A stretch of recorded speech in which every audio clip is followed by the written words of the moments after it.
The wind howling through the Bitterroot Mountains in the winter of 1878 didn't just freeze a man's bones. It buried his secrets.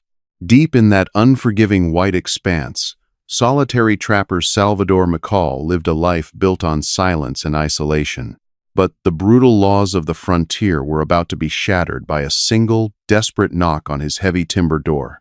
Outside lay a woman freezing to death, bleeding from a gunshot wound, and clutching a bundle wrapped in buffalo calfskin.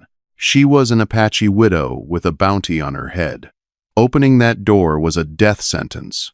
Salvador slid the iron bolt back anyway. The winter of '78 came early to the Idaho Territory, bringing snowdrifts that swallowed the pine trees whole and temperatures that cracked the trunks of ancient oaks. Salvador McCall sat near the stone hearth of his cabin, the only source of warmth in a 50-mile radius. At 42, Salvador was a man carved from the very granite of the mountains he inhabited. His face was weathered into deep lines, framed by a thick, grizzled beard and hair the color of damp iron. He had retreated to this high-altitude purgatory 6 years prior, leaving behind a past in Missouri he had no desire to resurrect. He was in the middle of fleshing a marten pelt when his blue heeler, Barnaby, let out a low, rumbling growl from the corner of the room. Salvador paused, the bone-handled scraping knife hovering over the hide. The wind was shrieking against the roof, a deafening roar that usually drowned out any other sound. But Barnaby's ears were pinned back, his gaze fixed dead on the thick, iron-reinforced oak door. Then, Salvador heard it. It wasn't the wind. It was a rhythmic, agonizing thud. Thump, thump, like a dying bird beating its wings against the wood. Salvador set the knife down. He reached for the Winchester rifle leaning against the stone chimney, jacking a shell into the chamber with a sharp, metallic clack. Visitors in the Bitterroots in January were never bringing good news. They were either desperate men, starving outlaws, or trouble looking for a place to happen. He unlatched the heavy iron bolt and pulled the door inward. The wind violently tore the door from his grasp, slamming it against the interior log wall, bringing with it a blinding swirl of snow and ice. A figure collapsed over the threshold, falling face first onto the hard-packed dirt floor of the cabin. Salvador quickly wrestled the door shut against the gale, plunging the room back into the dim, flickering orange light of the hearth. He kept his rifle leveled at the intruder. The figure was small, bundled in a ragged, ice-caked wool blanket and a tattered buckskin coat that was far too large. "Get up," Salvador ordered, his voice like grinding stones. The figure didn't move. Barnaby cautiously approached, sniffing at the stranger's boots, then let out a soft whine. Salvador lowered the rifle and knelt. He grabbed the shoulder of the heavy coat and rolled the figure over. The breath hitched in his throat. It was a woman. Her skin, where it wasn't bruised or painted with frostbite, was a deep, coppery brown. Her dark hair was matted with ice, and something darker. Blood. She was Apache, far north of where her people traditionally roamed, and she looked half-starved. Clutched desperately to her chest, her stiff, frostbitten fingers locked together in a death grip, was a small bundle wrapped in buffalo calfskin. "Lord Almighty," Salvador muttered, immediately setting his rifle aside. He pulled off his thick leather gloves and felt for a pulse at her neck. It was there, but it was a faint, erratic flutter. He worked quickly, his survival instincts overriding his deep-seated desire to remain utterly alone. He dragged her closer to the fire, peeling away the frozen layers of wool and buckskin. When he removed the oversized coat, he found the source of the blood. A dark, ugly stain blossomed across the left shoulder of her simple cotton dress. It was a bullet graze, infected and sluggishly weeping. But it was the bundle that drew his attention next. As he tried to pry it from her arms to check for injuries beneath, she let out a weak, guttural cry, her eyes snapping open. They were pitch black, feverish, and wild with terror. She tried to fight him, her weak fists striking his chest as she babbled in a language he recognized from his days riding escort for the army down south, Chiricahua Apache. "Easy, easy," Salvador barked, catching her wrists in one of his massive hands. "You're safe. I ain't gonna take it. Look." He stepped back, raising his hands in surrender. She blinked, the delirium momentarily parting as she took in the fire, the cabin, and the towering, bearded white man standing over her. She pulled the bundle tighter against her chest, shivering violently, her teeth chattering so hard they sounded like cracking glass. "I need to look at that shoulder," Salvador said slowly, pointing to the blood on her dress. "Or you're going to die of fever before the cold gets a chance to finish the job." She stared at him, her chest heaving, evaluating the truth in his gray eyes. Finally, she gave a stiff, minute nod. For the next 3 hours, Salvador McCall played surgeon. He boiled water, cleaned the gunshot wound. Thankfully, the lead had passed clean through the flesh without shattering the collarbone, and packed it with a poultice of yarrow and pine pitch. Through it all, the woman barely made a sound, though the sweat poured down her face and she bit her lower lip until it bled. When he was done, he wrapped her in his own thickest bear-hide blanket and fed her spoonfuls of warm broth. She ate ravenously, then immediately succumbed to the exhaustion, falling into a deep, troubled sleep on the cot he had pulled near the fire. Salvador sat in his rocking chair, watching her. He had come to the mountains to escape the complications of humanity. Now, he had a wounded Apache woman in his cabin, shot by someone who was likely still looking for her. The smart thing to do would be to put her back out when the storm broke. The frontier was unforgiving, and Salvador knew better than to invite another man's war into his home. But as he looked at the tightly wrapped bundle she still refused to let go of, even in sleep, Salvador knew the smart thing and the right thing were rarely the same on the edge of the world. For 3 days, the blizzard raged outside, trapping them in a tense, claustrophobic bubble of heat and wood smoke. The woman drifted in and out of a severe fever, calling out names Salvador didn't know in a mix of Apache and broken English. "Zeke. No. The papers. Zeke," she would cry out, thrashing under the heavy furs. Salvador changed her dressings, forced water down her throat, and kept the fire roaring. On the 4th morning, the wind finally died down, leaving an eerie, suffocating silence in its wake. Salvador was at the heavy wooden table, cleaning his revolver, when he heard the rustle of the bear hide. He looked up. The woman was sitting up, her dark eyes clear and remarkably sharp as they took in the cabin with tactical precision. She spotted her boots, her coat, and the door. "You run out there now. You'll make it about 50 yards before your lungs freeze or that shoulder tears open again," Salvador said, not looking up from his Colt .45, casually wiping the cylinder with an oiled rag. She flinched at the sound of his voice, but she didn't cower. "You speak English?" she asked. Her voice was hoarse, thick, with a surprising southern drawl beneath the indigenous cadence.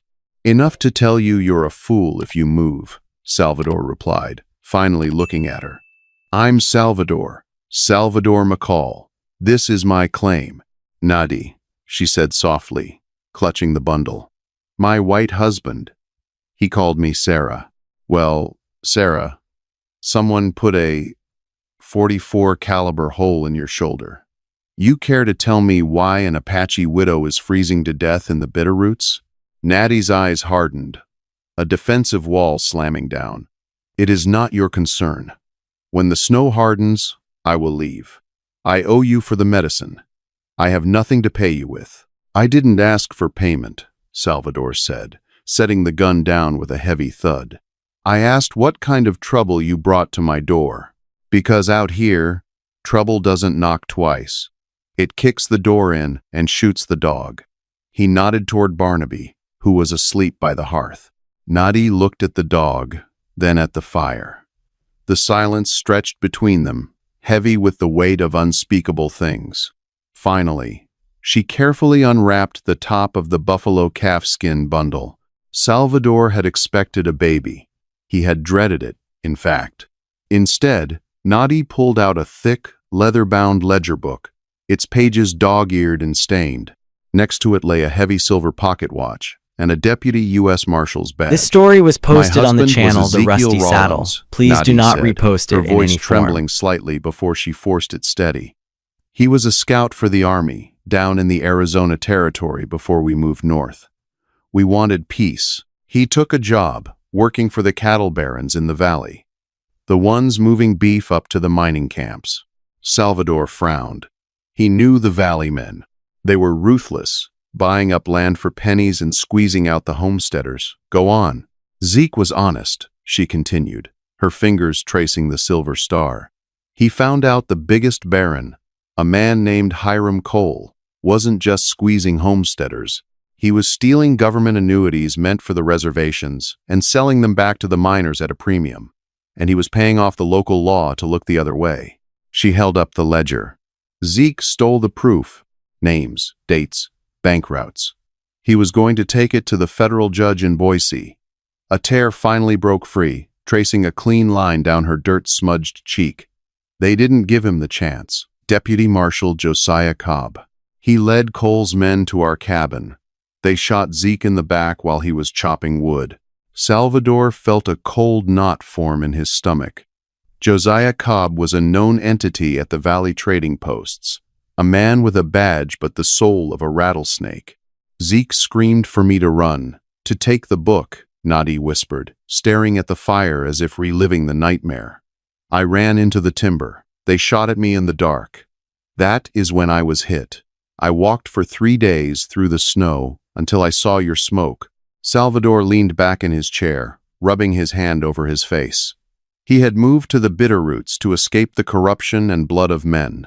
In Missouri, he had lost his wife, Martha, to cholera while he was off fighting a rich man's war. He had sworn off humanity, sickened by the greed and violence that seemed to infect every corner of the supposedly civilized world.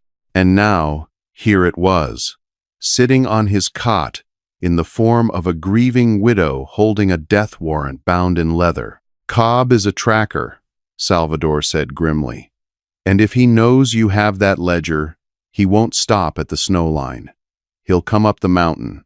I know, Nadi said, lifting her chin with a fierce, defiant pride. That is why I will leave tomorrow. I will not bring death to a man who gave me life. Salvador looked at her, really looked at her. Beneath the bruises and the exhaustion, he saw a spirit that mirrored his own, fractured, scarred, but unyieldingly resilient. You wouldn't make it to the pass, Salvador said quietly. He stood up, walking over to the heavy timber door, reinforcing the iron bolt. You stay. We heal that shoulder, and we figure out how to handle Josiah Cobb. By late February, the brutal grip of winter began to loosen its chokehold on the Bitterroots. The deep snowpack compressed, forming a hard, icy crust that made travel treacherous but possible. Inside the cabin, a delicate rhythm had established itself. The forced proximity between Salvador and Nadi slowly melted the ice between them. Salvador found himself looking forward to the quiet evenings by the fire. Nadi was not a woman who wasted words, but when she spoke, she was sharp, observant, and surprisingly witty. She learned to mend Salvador's traps, and he, in turn, showed her how to read the complex tracks of the mountain predators. One evening, as they worked together to cure a batch of venison jerky, their hands brushed over the salting board. Salvador froze, his breath catching slightly. Nadi didn't pull away immediately. She looked up at him, her dark eyes searching his weathered face. In that brief, charged silence, Salvador realized how desperately lonely he had been, and how much the presence of this strong, quiet woman had breathed life back into his hollow chest. But the reality of the outside world could not be ignored forever. Supplies were running low. The coffee tin was empty, and they were down to their last sack of flour. I have to go down to Tucker's Crossing, Salvador announced one morning, strapping on his snowshoes. Amos Tucker runs the post. He's a sour old badger, but he keeps his mouth shut for the right price. Nadi looked worried, her hand instinctively touching the leather ledger hidden beneath her blankets. "Be careful, Salvador. Cobb has eyes everywhere. I'm just a mountain man buying beans," Salvador reassured her, pulling his fur cap down low. "Keep the door bolted. Don't let the fire die, but don't build it high enough to make heavy smoke." The trek down the mountain took the better part of a day. Tucker's Crossing was a miserable collection of timber buildings squatting by a frozen river. As Salvador stepped onto the wooden porch of the trading post, he immediately noticed the 3 horses tied to the rail. They bore the prime leather saddles of valley men, not local trappers. Salvador kept his head down, pushing through the doors. The air inside smelled of stale beer, wet wool, and chewing tobacco. Amos Tucker, a balding man with a nervous twitch, stood behind the counter. Sitting at a table near the stove were 3 men. One of them, wearing a pristine silver star pinned to a heavy wool duster, was Deputy Marshal Josiah Cobb. Cobb was a handsome man in a cruel, sharp way. He had pale blue eyes that lacked any warmth and a smile that never reached them. Salvador ignored them, walking straight to the counter. "Amos, need flour, salt, coffee, and a box of 44 shells." Amos looked nervously at Cobb, then back to Salvador. "Sure thing, McCall. Rough winter up high?" "Quiet," Salvador grunted. "You seen anyone wandering up near your claim?" Cobb's voice cut through the room, smooth and dangerous like a straight razor. Salvador turned slowly, resting his elbow on the counter. "Just elk and wolves, Deputy." "Why? You lose a stray?" Cobb stood up, his boots heavy on the floorboards. "Matter of fact, I did. A murdering squaw. Killed her husband, Ezekiel Rollins, in cold blood down in the valley. Stole some of his valuables and ran. We tracked her to the foothills before the big storm hit. Figured she might have tried to find a hole to die in up your way." The audacity of the lie made Salvador's blood boil, but his face remained a mask of bored indifference. He had seen corrupt men twist the truth before, turning victims into villains to cover their own tracks. "Haven't seen her," Salvador said flatly. "And if she went into the timber during that blizzard, she's meat for the bears by now. Ain't no one surviving that." Cobb stepped closer, invading Salvador's space, his pale eyes searching the mountain man's face for a tell.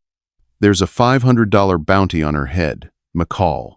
Dead or alive, but I'd prefer dead. She's a dangerous animal." "I'll keep an eye out," Salvador said, taking his burlap sack of supplies from Amos and tossing a gold piece on the counter. "Keep the change." As Salvador walked out the door, he heard one of Cobb's deputies mutter, "I say we ride up to his claim anyway, just to be sure. That old hermit could be hiding her." "We will," Cobb replied softly. "Soon as the ice melts enough to get the horses up the ridge." Salvador didn't look back. He strapped on his snowshoes and pushed himself to a grueling pace up the mountain. The shadows were lengthening by the time he saw the faint wisp of smoke from his chimney. When Nadi unbolted the door, she took one look at his grim face and knew. "They're coming," she stated, stepping back to let him in. Salvador dropped the supplies on the table. Cobb flipped the story. "He put a bounty on you. Said you murdered Zeke. They're waiting for the ice to thaw to ride up here." Nadie closed her eyes, a shudder racking her frame. "Then, I must go tonight. I will head into the high passes toward Canada." "No," Salvador said, his voice surprisingly loud in the small space. He closed the distance between them, gently taking her by the arms. "You run. They'll hunt you down like a dog. You take that ledger to the law. Cobb's men will intercept you before you reach Boise and hang you for murder." "Then what do we do, Salvador?" she pleaded, looking up at him, the fear she usually kept buried finally showing in her eyes. Salvador looked down at her. He realized in that moment that this cabin was no longer just a place to hide from the world. It was a home, because she was in it. He wasn't going to lose someone he cared about again. He wasn't going to let the corrupt men win. "We don't run," Salvador said, his voice dropping to a dangerous, gravelly whisper. He walked over to his weapon chest and threw it open, revealing a Sharps buffalo rifle, a double-barreled shotgun, and boxes of ammunition. "Let Cobb come up the mountain," Salvador said, loading the This story Sharps. was posted on He the thinks channel he's The hunting a Rusty frightened Saddle. widow Please and do an not old hermit. repost it in any form. Let's show him what happens when you corner a wolf in its own den. The turning of the season in the Bitterroots was never a gentle affair. It didn't arrive with blooming flowers and soft breezes. It came with the violent crack of thawing ice, roaring flash floods, and the deep, sucking mud of melting snowdrifts. By the second week of April, the high passes were weeping water, and the trail leading up to Salvador McCall's claim was finally passable for men on horseback. Inside the cabin, the atmosphere was pulled tight as a snare wire. Salvador spent his days meticulously preparing. He cleaned every firearm he owned, stockpiled extra firewood against the interior walls to act as bullet stops, and filled every available bucket and canteen with water from the swollen creek, knowing that a siege could turn desperate if a stray bullet caught the roof timber and sparked a fire. Nadi watched him, her shoulder now fully healed, leaving behind a puckered, silvery scar. She didn't sit idle. She took over the task of packing the cartridges, her fingers moving with a steady, methodical precision she had learned from Ezekiel. One evening, as the rain lashed against the heavy shutters, the tension broke into a quiet, profound stillness. Salvador was sitting by the hearth, running a whetstone along the edge of his hunting knife. Nadi sat across from him, watching the rhythmic motion. "You are a good man, Salvador," she said softly, the flickering firelight casting deep shadows across her striking features. "But this is not your fight. Even now, if you took your dog and went over the northern ridge, they would only find me. You could start over." Salvador stopped the whetstone. He looked up, his gray eyes locking onto hers. He set the knife down on the hearthstone and leaned forward, resting his elbows on his knees. "I ran away once, Sarah," he said, using her English name, knowing it was the one bound to the ledger and the life she was fighting to avenge, back in Missouri. "I went off to fight a rich man's war because I thought it was the honorable thing to do. While I was gone, cholera swept through my county. My wife, Martha, she died alone in a hot room while I was marching through mud in Virginia for a cause I didn't even understand." He swallowed hard, the old grief rising, but this time it didn't paralyze him. "I came to these mountains to punish myself, to disappear. But watching you fight for Ezekiel's memory, watching you refuse to let those valley barons bury the truth, it woke something up in me. I'm done running, and I'm damn sure not leaving you to face Josiah Cobb alone." Nadi's breath hitched. She crossed the small space between them, kneeling in front of his chair. She reached out, her warm, calloused hands taking his rough, scarred ones. "If they kill us," she whispered, her voice fierce, "the truth dies in this cabin. Then we make sure they don't kill us," Salvador replied. He moved his hand, his thumb gently tracing the line of her jaw. She leaned into his touch, her eyes fluttering shut for a brief second. When she opened them, the distance between them vanished. Salvador leaned down, and their lips met. It wasn't a desperate, fleeting kiss. It was deep, grounding, and anchored in the shared reality of their survival. In that single moment, amidst the smell of gun oil, wood smoke, and impending violence, they forged a bond stronger than the iron bolts on the cabin door. The next morning, the mountain held its breath. The rain had stopped, replaced by a thick, clinging fog that reduced visibility to 50 yards. Salvador pulled on his heavy canvas coat and grabbed his Winchester. "I'm heading down to the Narrows," he told Nadi. The Narrows was a tight, rocky choke point on the trail about a half-mile below the cabin, the only way a horse could physically make the ascent. "I've got 3 kegs of blasting powder buried under the scree from my mining days," Salvador explained, checking his pockets for friction matches. "If Cobb brings his whole posse, I'll drop the mountainside on them before they even see the smoke from our chimney. You stay here. Keep the shotgun loaded. Barnaby stays with you." Nadie nodded, her hand resting on the stock of the double barrel. "May the mountain hide your tracks, Salvador." Salvador slipped into the fog, moving like a ghost through the dripping pines. He reached the Narrows within 20 minutes, scaling a slick granite outcropping that gave him a perfect vantage point over the trail. He carefully dug out the fuses he had hidden under a pile of shale, his heart beating a slow, steady rhythm. Now, all they had to do was wait. It took another hour before the silence was broken. It started as a faint, rhythmic squelching in the mud, followed by the muffled clinking of bridle chains and the snort of a struggling horse. Salvador lay flat on his stomach on the wet stone, peering through the dense, swirling mist. Shadows began to take shape. 1, 2, 3, 5 riders in total. Josiah Cobb was leading, his silver badge completely obscured by a heavy, mud-splattered duster. He carried a lever-action repeating rifle resting casually across his saddle pommel. Behind him were 3 hard-looking men, Salvador recognized as Hiram Cole's hired enforcers, rough men from the valley who killed for $20 a month and free whiskey. But it was the 5th man that made Salvador's blood run cold and his hand freeze over the blasting fuse. Dragging behind the 4th rider at the end of a thick hemp rope was Amos Tucker. The trading post owner was on foot, stumbling through the freezing mud, his hands bound in front of him. His face was a mask of sheer terror, bruised and bloody. Cobb was using him as a guide and a human shield. "Keep moving, old man," Cobb's voice echoed off the canyon walls, sharp and cruel. "You said the claim was just past this ridge. If you're lying to me, I'll put a bullet in your gut and leave you for the wolves." Salvador cursed silently. He couldn't light the powder. The rock slide would wipe out the posse, but it would crush Amos too. The old man was a coward, but he didn't deserve to be buried alive for selling Salvador a sack of flour. Thinking rapidly, Salvador shifted his position, bringing the Winchester up to his shoulder. He couldn't use the mountain to kill them. He had to do it the hard way. He sighted down the barrel, ignoring the hired guns, and aimed straight for the thick hemp rope, tying Amos to the saddle horn of the rider ahead of him. He steadied his breathing.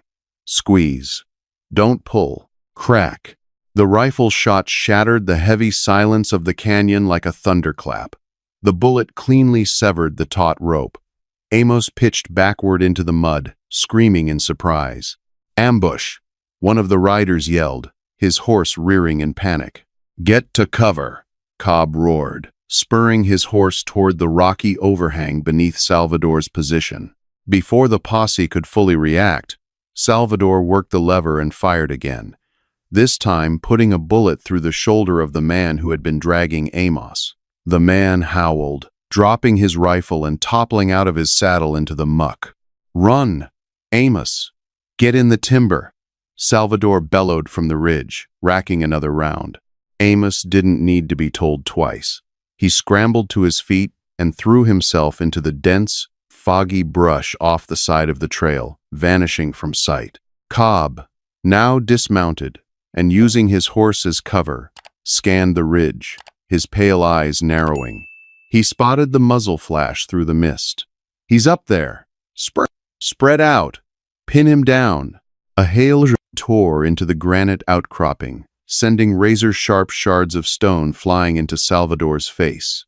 He ducked, crawling backward as bullets whined and ricocheted all around him. He had lost the element of surprise, and he was outnumbered 4-1, counting the wounded man who was still shooting from the mud.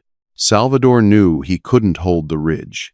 He had to draw them up to the cabin where he had defensive cover, but he had to make them pay for every yard. He slipped down the backside of the rock formation, moving swiftly through the familiar terrain. He paused behind a massive, rotting cedar stump, waiting for the sound of boots on the trail. When a hired gun stepped out of the fog, rifle raised, Salvador fired from the hip. The man folded silently, dropping into the ferns. 2 down, 3 left, including Cobb. "McCall." Cobb's voice boomed through the mist, echoing confusingly off the trees. "You're a fool." Hiram Cole owns the judges, the sheriffs, and the banks. You think a mountain rat and a squaw can beat that kind of money? Hand over the ledger, and I'll let you walk away." "You're a liar, Cobb," Salvador shouted back, moving immediately after he spoke to avoid the return fire that instantly This story was shredded posted the on the cedar channel stump. The Rusty Saddle. Salvador Please broke do into not a dead repost run it in any toward the form. cabin. His lungs burned in the thin mountain air, his boots slipping on the wet pine needles. He broke through the tree line and saw the cabin, standing sturdy and defiant against the gray sky. He burst through the heavy door, slamming the iron bolt shut behind him. Barnaby barked frantically, pacing the floor. Noddy was standing by the window, peering through a narrow slit in the heavy wooden shutters, the shotgun gripped tightly in her hands. "Are you hit?" she demanded, her eyes wide as she took in the blood dripping from the stone cuts on his cheek. "Just a scratch," Salvador panted, moving to the weapon chest to grab more ammunition. "I couldn't blow the pass. They brought Amos. I took down 2 of them. But Cobb and 2 others are coming up through the timber." Before Noddy could reply, the heavy thud of a bullet slamming into the exterior logs made them both flinch. Then came another, and another. Cobb and his men had reached the edge of the clearing and were laying down, suppressing fire. "They're trying to keep us away from the windows," Salvador said, crouching below the sill. Suddenly, a distinct clatter sounded on the shingled roof above them, followed by the smell of burning pitch. Noddy's eyes widened in horror. "They're throwing torches." Cobb's voice drifted through the gun smoke, laced with a terrifying, calm amusement. "It's a long way to the valley, McCall. I can just wait for you to burn." The acrid stench of burning pine pitch seeped through the chinking in the log walls, a harbinger of the inferno to come. Above them, the heavy cedar shakes of the roof began to crackle and hiss as the flames found purchase on the damp wood, fueled by whatever accelerant Cobb's men had hurled. Inside the cabin, the temperature rose with terrifying speed. Smoke, thick and blindingly white, began to pool against the ceiling and slowly creep downward, suffocating the small space. Barnaby paced frantically, letting out low, distressed whines. Salvador coughed, his eyes watering as he looked at the heavy water buckets he had staged by the hearth. "It's no use," he ground out, pulling his bandana up over his nose and mouth. "The fire's on the outside. We open that door to throw water. They'll gun us down on the threshold. We stay in here, we roast." Noddy gripped the shotgun, her knuckles white. She looked around the cabin, the only safe haven she had known since Ezekiel's murder, now turning into a death trap. "Then we fight our way out. I will go first. I will draw their fire. Like hell you will," Salvador snapped, grabbing her arm. He wasn't about to let her sacrifice herself. He looked down at the hard-packed dirt floor. A sudden, desperate memory cutting through the panic. "The root cellar," Salvador said, dropping to his knees near the heavy oak table. He began tearing away the braided rag rug. "When I first claimed this ridge, I dug a cold storage pit, carved it deep into the permafrost, kept digging until I hit the natural limestone fissure that drains into the back ravine. I used it to fetch water when the snow was 30 feet high."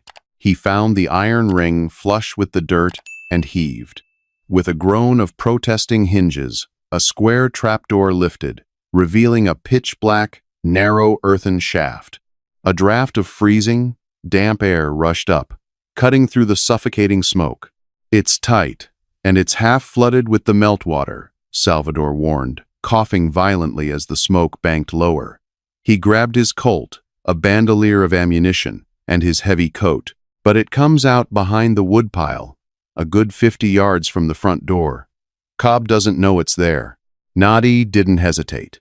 She secured the buffalo calfskin bundle tightly against her chest, slung the shotgun over her good shoulder, and nodded. "Barnaby first," she ordered.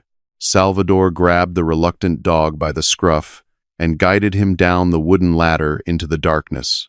Noddy followed swiftly, disappearing into the earth. Salvador took one last look at his home, the rocking chair, the stone hearth, the life he had built to hide from the world. A blazing ember dropped from the ceiling, landing on his cot. The sanctuary was gone. He slipped into the cellar and pulled the heavy trapdoor shut above him, locking the fire and the smoke away. The tunnel was a nightmare of claustrophobia and freezing mud. They crawled on their hands and knees, the icy meltwater soaking through their clothes and numbing their extremities. The darkness was absolute. Salvador led the way, feeling the jagged limestone walls with his bare hands, the sounds of the roaring fire above them muffled by 10 feet of solid earth. "Keep moving," Salvador whispered back to Nadi, hearing her ragged breathing. "We're almost to the fissure." It took 10 agonizing minutes to traverse the 80-foot tunnel. Finally, Salvador felt the air change. It was biting and fresh, carrying the scent of rain and pine needles rather than smoke. A sliver of gray daylight appeared ahead. He pushed through a tangle of dead briars and emerged into the muddy ravine directly behind the massive, stacked cords of firewood that backed up to the dense timberline. Barnaby scrambled out beside him, shaking the mud from his coat. Nadi emerged a second later, gasping for the clean, freezing air, her face smeared with clay. Cautiously, Salvador peered around the edge of the woodpile.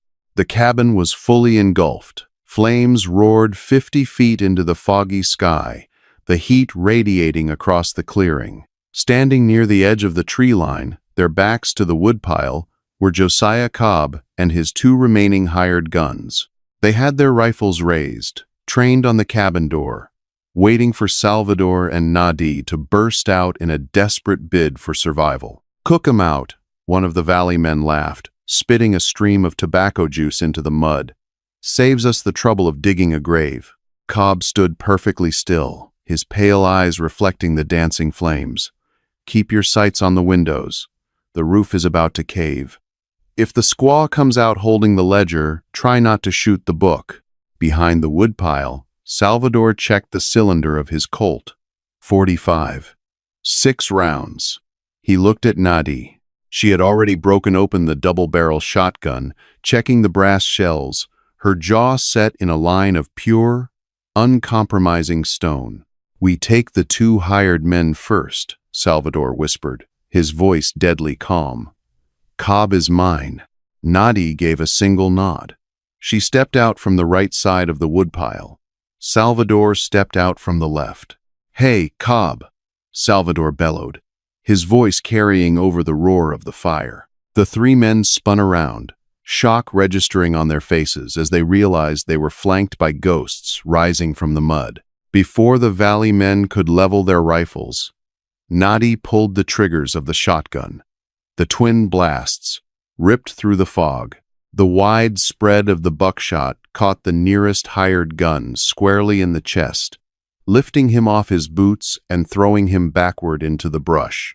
Salvador fired his Colt simultaneously. His first shot took the second hired gun in the shoulder, spinning him around. The man screamed, dropping his rifle, but managed to draw a sidearm. Barnaby, acting on years of instinct and loyalty, launched himself from the mud, a snarling blur of blue fur.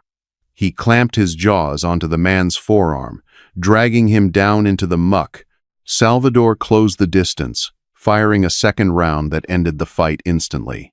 Josiah Cobb, realizing his men were down and he was entirely exposed, didn't hesitate. He fired a wild shot towards Salvador, the bullet tearing through the sleeve of Salvador's coat, grazing his bicep. Then, the corrupt deputy spun on his heel and sprinted into the dense, fog-choked timber, heading back down the mountain toward the Narrows. "He's running!" Nadi shouted, dropping the empty shotgun and drawing Ezekiel's heavy revolver from her belt. "Stay here," Salvador commanded, gripping his bleeding arm. "The ledger is safe." "He murdered my husband, Salvador," Nadi roared, her eyes blazing with a fire hotter than the burning cabin. "He does not get to run." Without waiting for his permission, she bolted into the trees, following Cobb's heavy, panicked tracks in the mud. Salvador cursed, ignoring the burning pain in his arm, and plunged into the fog after her. The descent down the mountain was a reckless, breakneck plunge through a landscape that actively tried to kill them. The freezing fog clung to the ancient pines like a damp, suffocating shroud, turning every shadow into a potential ambush. Salvador pushed his heavy, mud-caked boots to their absolute limit. His lungs burned with every breath of the thin air. This story was and the posted on the gunshot graze channel his The Rusty bicep Saddle. throbbed with Please a do not dull, repost it rhythmic in any ache. form. He slid down treacherous shale embankments, tearing through dense thickets of wet ferns, his eyes locked on the broken branches and deep, panicked boot prints Josiah Cobb was leaving behind. Ahead of him, Nadie moved with the silent, lethal grace of her Apache blood. She was entirely unhindered by the brutal, unforgiving terrain. She didn't slip. She didn't hesitate. She was a woman propelled by the singular, burning need for justice, hunting the man who had torn her life apart.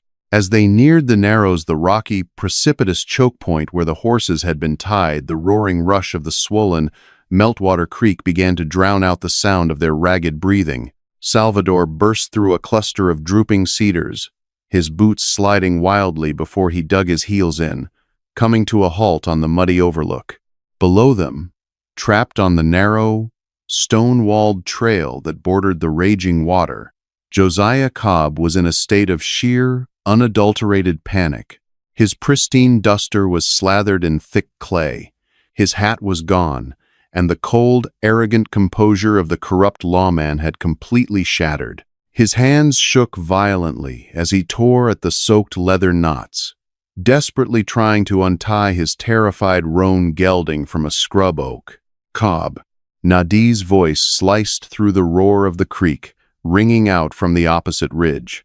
It was a sound that carried the weight of every tear she had shed, every mile she had bled. She stood atop a jagged granite outcropping, perfectly framed against the bleak, gray sky.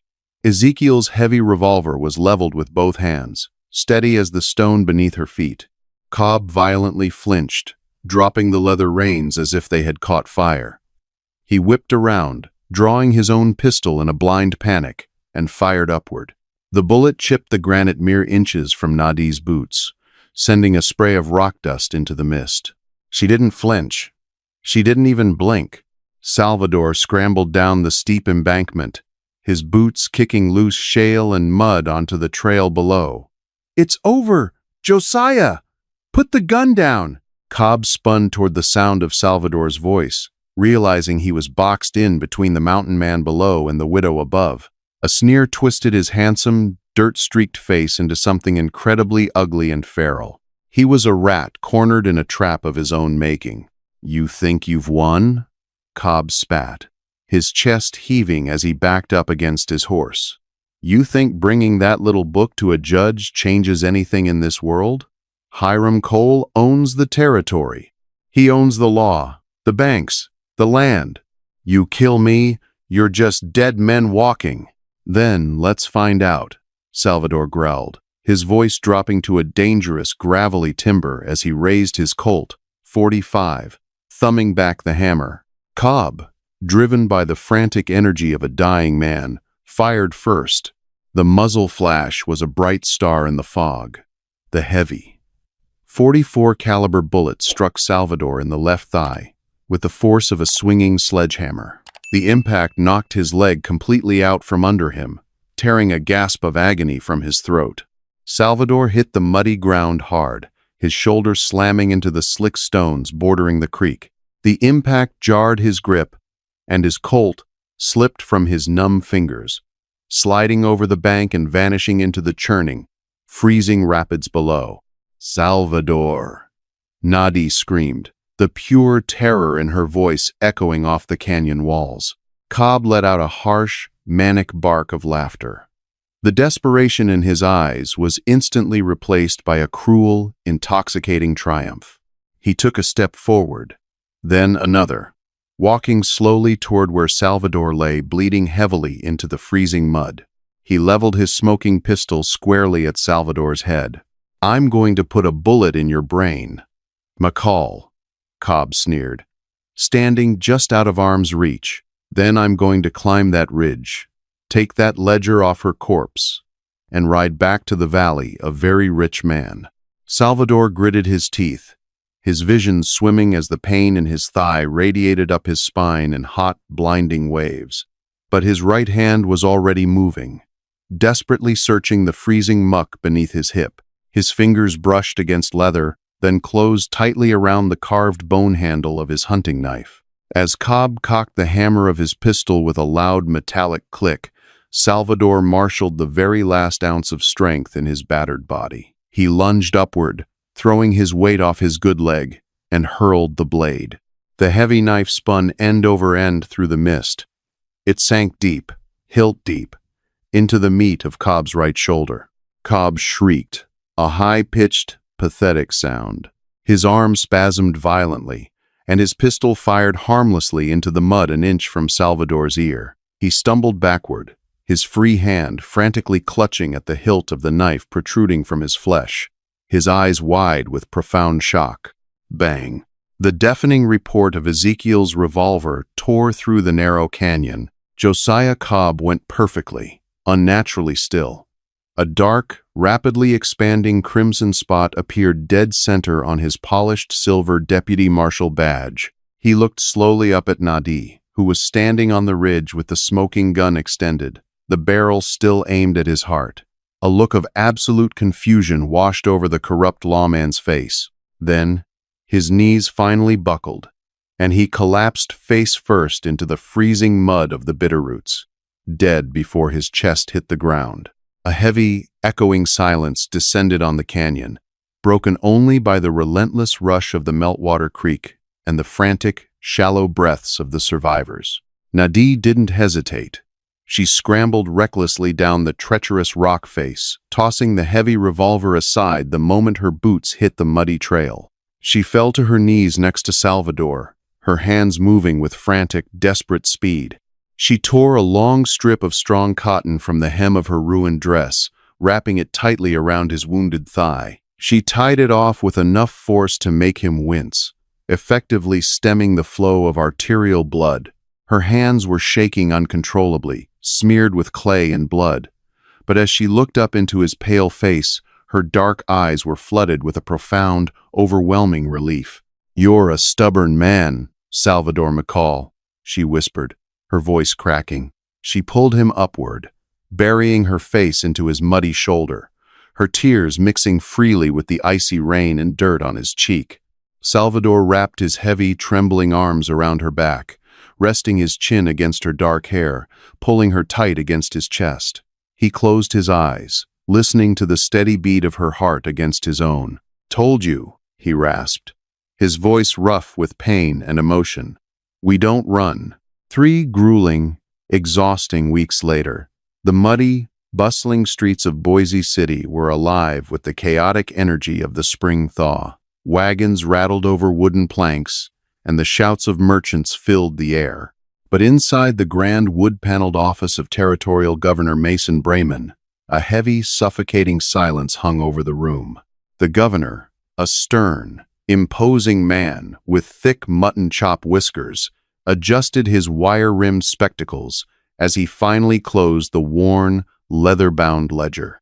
He leaned back in his leather chair, looking across the vast expanse of his mahogany desk at the 2 bruised, weathered people sitting before him. Salvador McCall leaned heavily on a stout, carved wooden cane, dressed in stiff, clean, store-bought clothes that felt entirely alien against his skin. Beside him sat Nadi, her spine perfectly, proudly straight, her hands folded quietly over Ezekiel's silver pocket watch resting in her lap. "This is damning," Governor Brayman said quietly, his hand resting heavily on the ledger. "Names, dates, bank routes, explicit records of stolen federal funds and bribes paid to local law enforcement. Hiram Cole has been running a shadow empire right under my nose. With Josiah Cobb dead, and this undeniable proof in my hands, I can have the U.S. cavalry ride into that valley by nightfall. I assure you, Cole will hang." "See that he does," Salvador said gruffly, his gray eyes hard and unyielding. "Or we'll be back." The governor met Salvador's gaze, then turned to Nadi. his stern expression softening into one of genuine, profound respect. "Mrs. Rollins, your husband was a truly brave man. He did a great service to this territory, and it cost him everything. The fraudulent bounty placed on your head has been officially expunged from all territorial records. You are free." Nadi stood up, reaching out to assist Salvador as he levered his weight onto his cane. "Thank you, Governor," she said softly, "but my name is Nadi." They walked out of the opulent Capitol building and stepped into the bright, blinding Idaho sunshine. The streets were filled with the deafening noise of civilization, a stark, overwhelming contrast to the profound, ancient silence of the mountains they had left behind. "So," Salvador said, leaning heavily on his cane as he turned to look at her. The harsh lines of his weathered face seemed softer now. The heavy burden he had carried for 6 long years finally lifted. "Where to now? You've got your freedom, clear and legal. This story was You could posted go on the anywhere. channel The Rusty Saddle. California. Please do not Back repost south it in to any the warm form. country." Nadi looked up at him. Slowly, a rare, breathtakingly beautiful smile broke across her face, reaching all the way to her dark, expressive eyes. "A man once told me that the Bitterroots are a good place to hide," she said, her voice teasing. "But I think they might be a better place to build a home, especially if a stubborn, injured mountain man needs help chopping his firewood for the winter." Salvador felt an incredible, soaring warmth bloom in his chest, a feeling he thought had died in a cholera tent in Missouri so many years ago. He reached out, his scarred, calloused hand gently taking hers. "I know a ridge," Salvador said softly, the ghost of a smile touching his lips. "Needs a new cabin built. But the view is spectacular." Together, hands entwined, they turned their backs on the Capitol and walked toward the livery stable to buy a wagon and a fresh load of supplies. The ghosts of their pasts were finally buried in the mud and the ashes, and ahead of them lay the vast, untamed promise of the frontier. It was no longer a place of bitter isolation, but a place of belonging. The savage frontier was a crucible that burned away the weak and forged the strong in fire and blood. Salvador McCall opened his door to a dying stranger, expecting to invite trouble, but instead, he invited salvation. He had sought the bitter isolation of the mountains to bury his broken heart, but Nadi's fierce, unyielding spirit forced him to remember what it meant to live, to fight, and to love again. Their survival wasn't merely a triumph over corrupt men and howling blizzards. It was a testament to the enduring power of human connection in the darkest of places. They built a new cabin on the ashes of the old, a fortress guarded not by isolation, but by a shared, unbreakable bond. The mountain man and the Apache widow became a legend, whispered in the valleys, a reminder that even at the edge of the world, justice could be exacted, and true love could be found in the most unlikely of storms.